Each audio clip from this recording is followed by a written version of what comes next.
Hello friends, कैसे हो। जी के 2020 यूट्यूब चैनल में आपका हार्दिक स्वागत है।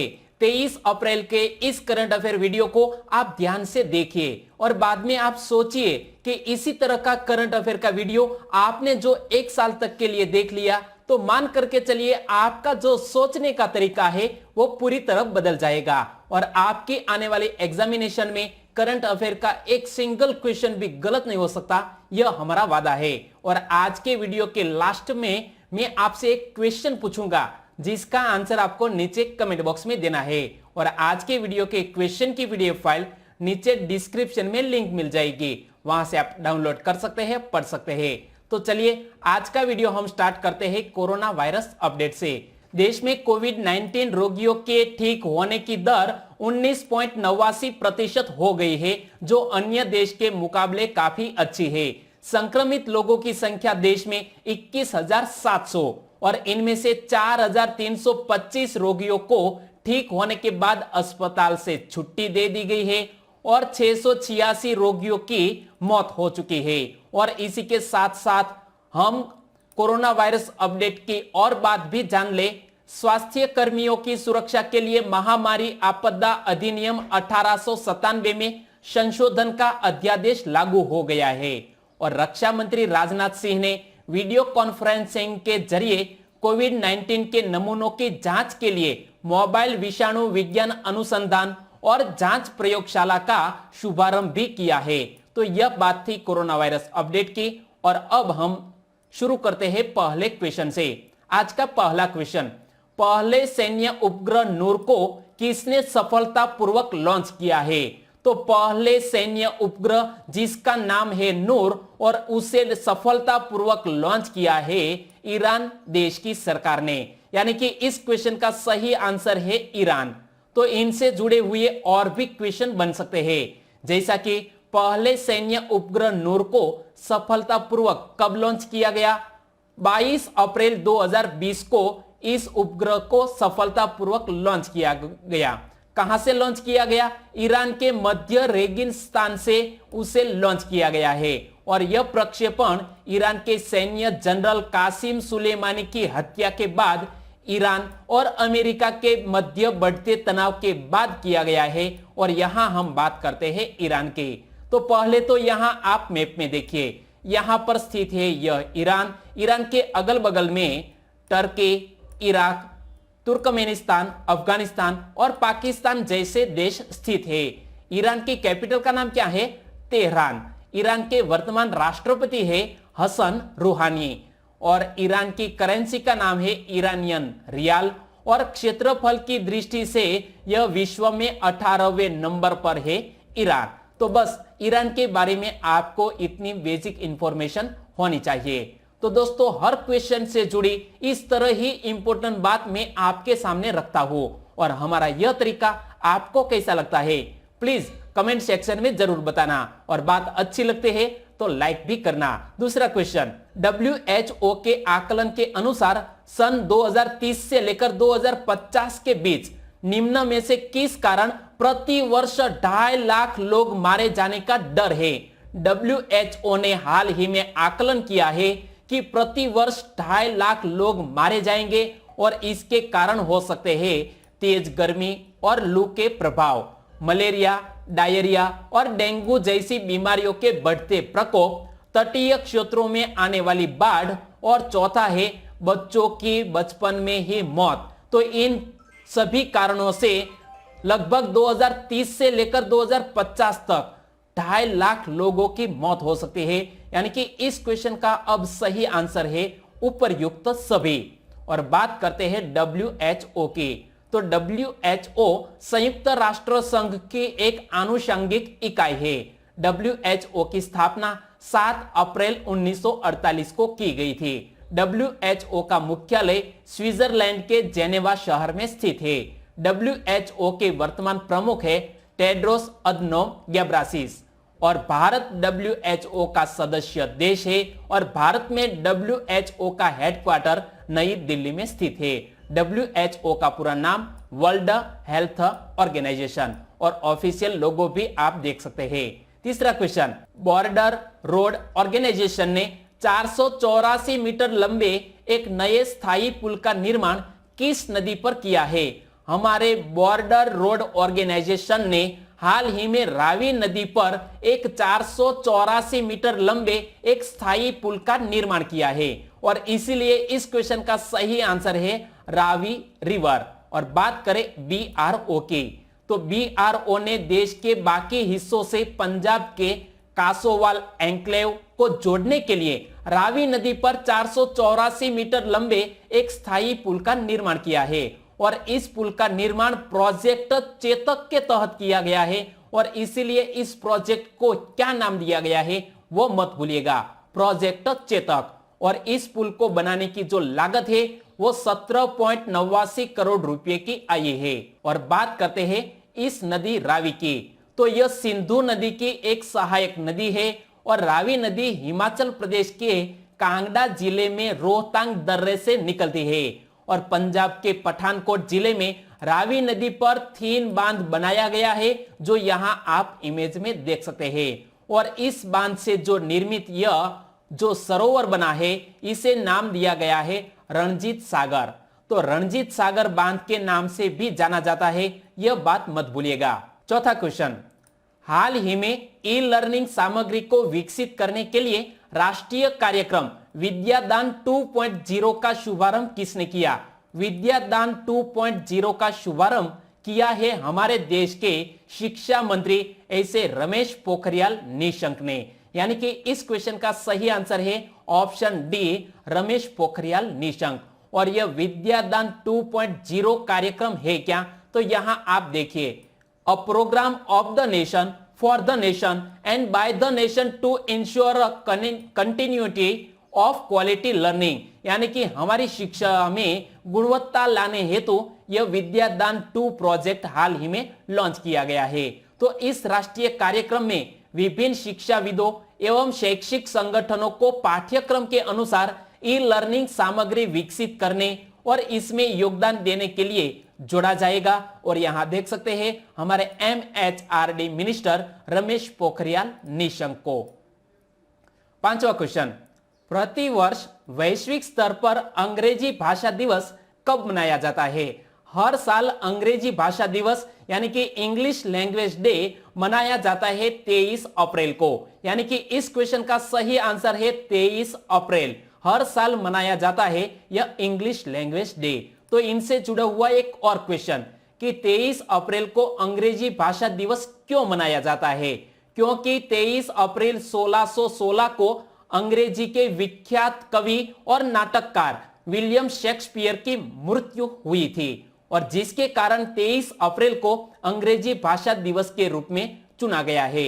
और यूनाइटेड नेशंस की जो आधिकारिक 6 भाषा है उसी को ध्यान में रखते हुए यह 6 दिवस भी मनाए जाते हैं।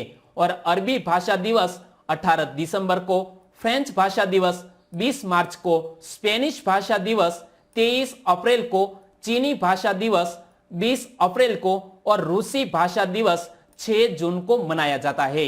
और जब यह लैंग्वेज से जुड़ा हुआ इंपॉर्टेंट डे वाला क्वेश्चन है तो मैं आपको बताऊं 14 सितंबर को हिंदी दिवस मनाया जाता है, लेकिन विश्व हिंदी दिवस कब मनाया जाता है? 10 जनवरी को। यह बात भी आप याद रख लीजिए। छठा क्वेश्चन, किसने घोषणा की है कि उत्तर भारत में वायु प्रदूषण 20 वर्ष के अब सबसे निचले स्तर पर पहुंच गया है? कोविड-19 के कारण जब यातायात रुक चुका है, थम चुका है, तो इसीलिए यह हमारा जो एटमॉस्फेयर है वो क्लीन हो गया है।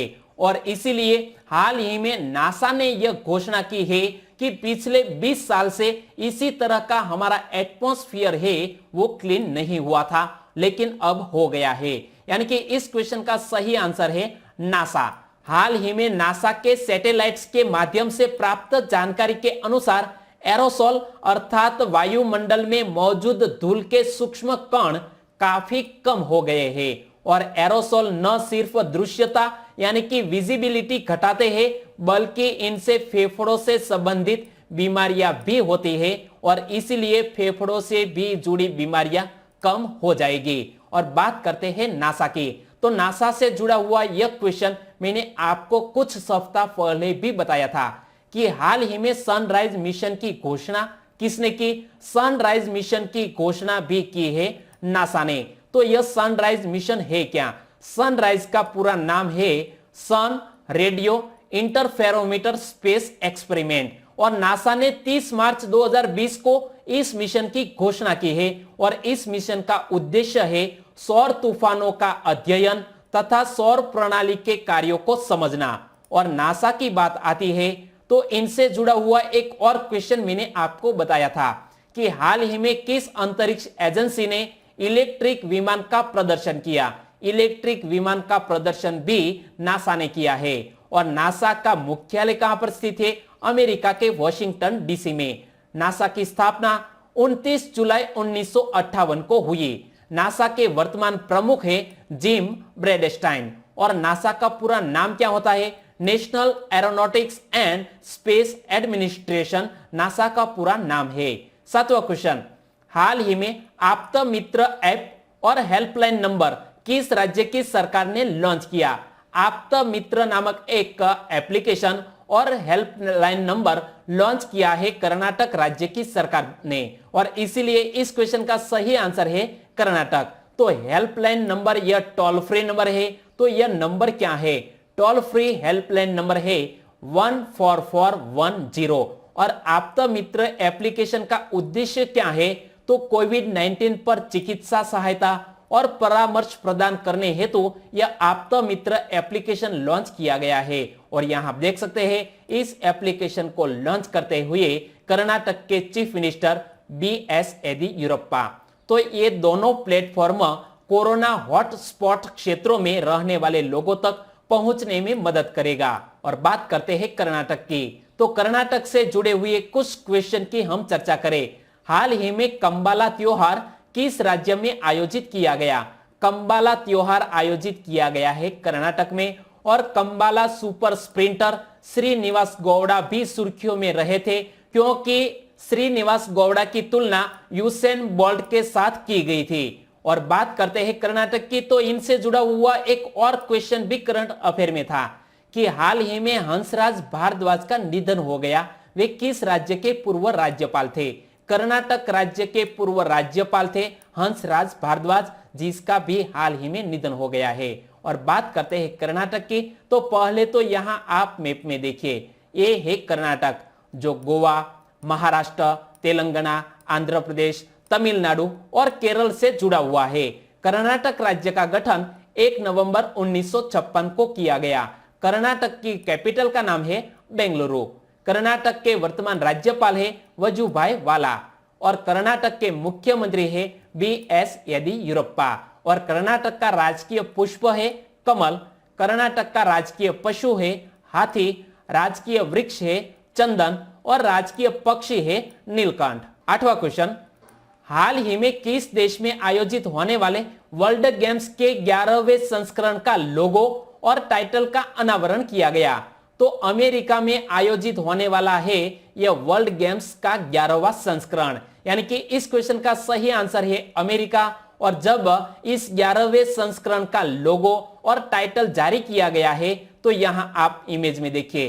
पहले तो मैं आपको बता दूं, यह द वर्ल्ड गेम है वो 2021 में बर्मिंघम अमेरिका में 15 से 25 जुलाई 2021 के बीच आयोजित होने वाले थे, लेकिन कोविड-19 के कारण इसे हाल ही में रद्द कर दिया गया है और अब वर्ल्ड गेम्स है वो 2022 में अमेरिका के बर्मिंघम में आयोजित किए जाएंगे। और यहां आप देख सकते हैं ऑफिशियल लोगो और टाइटल को। तो देखिए, अमेरिका के बर्मिंघम अलाबामा में वर्ल्ड गेम्स को 1 जुलाई 2021 में आयोजित किया जाना था, लेकिन अब 7 से 17 जुलाई 2022 तक आयोजित किए जाएंगे यह वर्ल्ड गेम्स का 11वां संस्करण। और बात करते हैं इंटरनेशनल वर्ल्ड गेम्स एसोसिएशन की, तो इसका मुख्यालय कहां पर स्थित है? स्विट्जरलैंड के लॉजेन शहर में स्थित है।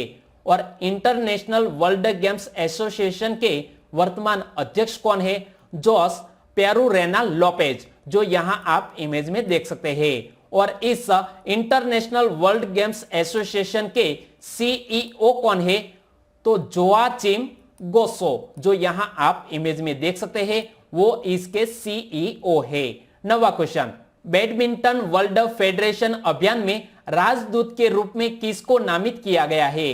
बैडमिंटन वर्ल्ड फेडरेशन अभियान में एम्बेसडर के रूप में नियुक्त किया गया है हमारे भारत देश की star badminton shuttler PV Sindhu को, यानी कि इस क्वेश्चन का सही आंसर है पीवी सिंधु। तो देखिए 22 अप्रैल 2020 को विश्व चैंपियन पीवी सिंधु को IM बैडमिंटन अभियान का ब्रांड एम्बेसडर नामित किया गया है और यह अभियान बैडमिंटन वर्ल्ड फेडरेशन द्वारा शुरू किया गया है। तो यहां आप पढ़ सकते हैं I am clean, I am honest, I am badminton. तो इसी तरह यह अभियान को हाल ही में शुरू किया गया है। तो बात करते हैं बैडमिंटन वर्ल्ड फेडरेशन के, इसका मुख्यालय कहां पर स्थित है? मलेशिया के कुआलालंपुर में बैडमिंटन वर्ल्ड फेडरेशन का हेडक्वार्टर स्थित है। बैडमिंटन वर्ल्ड फेडरेशन की स्थापना 5 जुलाई 1934 में हुई और इसके वर्तमान अध्यक्ष कौन है? पॉल एरिक हॉयर लार्सन, जो यहां आप इमेज में देख सकते हैं।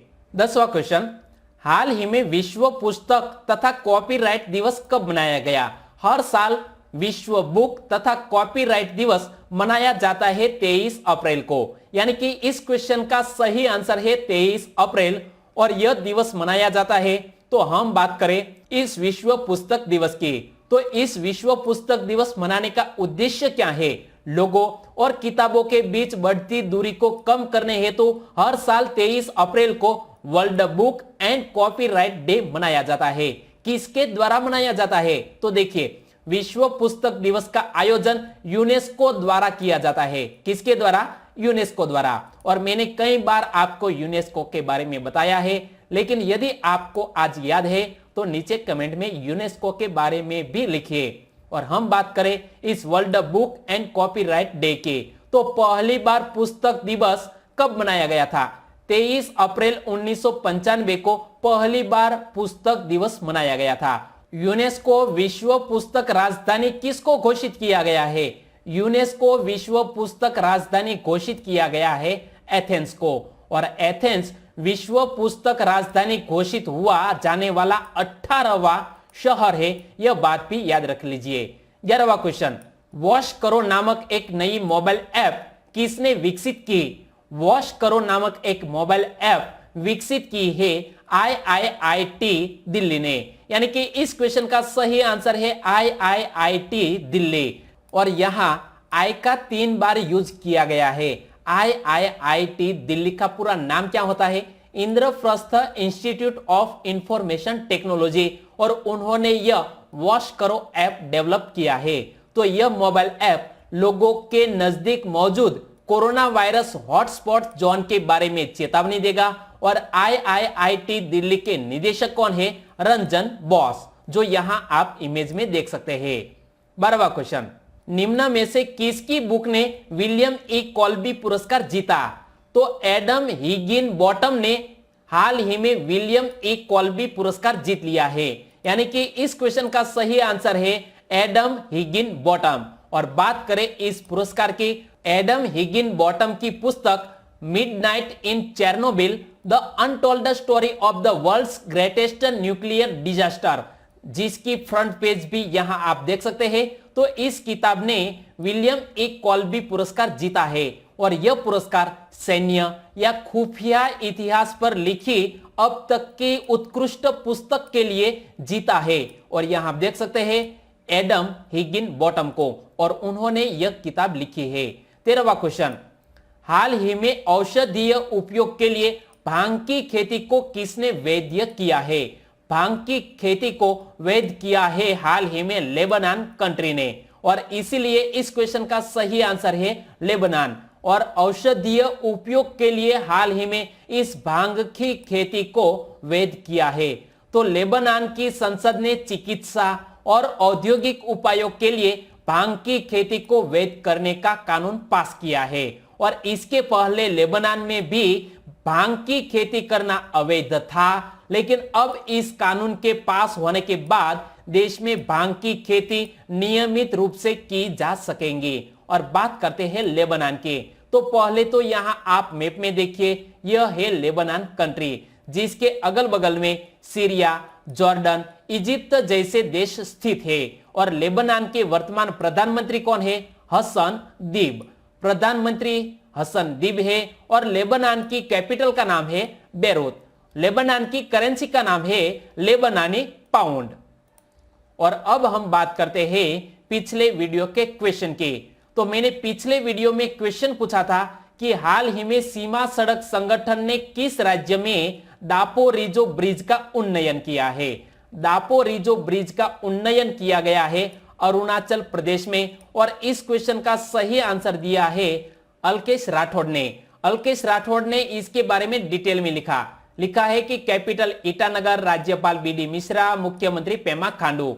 तो अल्केश राठौड़ जी आपको बहुत बहुत धन्यवाद। इसी के साथ साथ संगीता, विपेश ठाकुर, धर्मवीर कुशवाहा, विकास कुमार जल गोविंद चाक, मनोज वनकर और हर्ष अंतानी, सभी दोस्तों ने इसका सही आंसर दिया है। हर्ष अंतानी ने लिखा है कि चीन से सुरक्षा के मद्देनजर इस सुबनसिरी नदी पर बनाए गए ब्रिज से हमें मदद मिलेगी। और सुरेश सेनवा हमारे साथ पहली बार जुड़ चुके हैं, तो आपका भी हमारे चैनल में स्वागत है। और इस क्वेश्चन का सही आंसर देने वाले हमारे और भी सब्सक्राइबर फ्रेंड हैं, उनमें से है दलपत सांगड़ा। उन्होंने इस क्वेश्चन के बारे में डिटेल में लिखा। कैपिटल का नाम ईटानगर, राज्यपाल बीडी मिश्रा और इसके चीफ मिनिस्टर पेमा खांडू है। और इसी के साथ ग्रीन पीट वाइपर के स्नेक के बारे में भी दलपत सांगड़ा ने लिखा है। बलोच अहमद खान, उन्होंने लिखा है कि इस जो ब्रिज का उन्नयन किया गया है इसकी लेंथ है 430 फीट। पहले इसका वजन 24 टन था, अब हो गया है 40 टन। पटेल रूपम ने भी इसके बारे में डिटेल में लिखा। शैलेश तबियाड़, दिव्या मिश्रा, जाफर मलिक जो हमारे साथ पहली बार जुड़ चुके हैं, तो जाफर मलिक आपका भी स्वागत है। प्रियंक चौधरी ने भी इसका सही आंसर दिया है और कैपिटल का नाम बताया है ईटानगर। तो आप सभी दोस्तों को सही आंसर देने के लिए हमारे चैनल की ओर से बहुत बहुत धन्यवाद। और इसी तरह आप हमारे क्वेश्चन का आंसर देते रहिए। और आज के वीडियो का क्वेश्चन ये रहा स्क्रीन पर। हाल ही में अल्कोहल आधारित हर्बल सैनिटाइजर किसने विकसित किया है? और यहाँ आप देख सकते हैं इस हर्बल सैनिटाइजर को किसने विकसित किया है। यहाँ 4 ऑप्शन आपकी स्क्रीन पर है और उसी में से सही आंसर चुनकर आंसर देना है नीचे कमेंट सेक्शन में कि हर्बल सैनिटाइजर किसने विकसित किया। तो दोस्तों आंसर देना मत भूलिएगा। और आज का वीडियो कैसा लगा? अच्छा लगा, हेल्पफुल लगा तो आपके दोस्तों को फेसबुक, व्हाट्सएप और टेलीग्राम के जरिए इस वीडियो की लिंक शेयर करना मत भूलिएगा। कल फिर मिलेंगे नए करंट अफेयर के साथ। तब तक के लिए टेक केयर एंड जय हिंद।